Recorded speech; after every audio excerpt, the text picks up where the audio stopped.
Mga piniriso Cebu City Jail nakapahimo sa offsite registration gagipahigayon sa Commission on Elections COMELEC. Kiniagi og pagpangandang sumaabot nga eleksyon sa sunod tuig.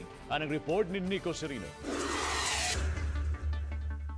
Gihimo karong adlaw ang offsite registration sa COMELEC didto sa Cebu City Jail. Ang mga piniriso gihatagan og higayunan nga makaparehistro alang sa eleksyon.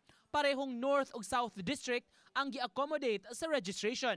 Gikan sa mga new voters, transfer, reactivation, validation sa biometrics ug uban pa. Target sa prisuhan nga ma-accommodate unta ang tanan nga mga kwalipikadong botante alang sa piniliay sunod tuig. Bisan kun nabalhog sila sa bilangguan, matud sa warden, may katungod gihapon sila nga makapili og mga leader sa katilingban. Nalipay mi ani kay nakikita sa preso nga they are not neglected.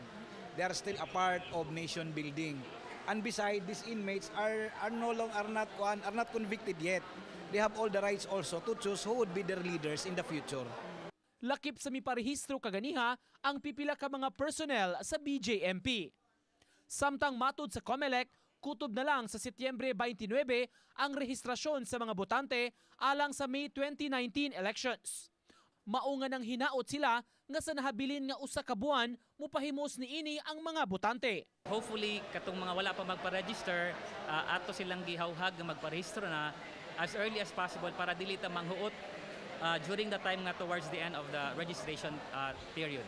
Human sa City Jail ugmang adlaw mga piniriso na sab sa Cebu Provincial Detention and Rehabilitation Center o CPDRC ang adtuon sa COMELEC. Nico Sereno, Balitang Bisdak.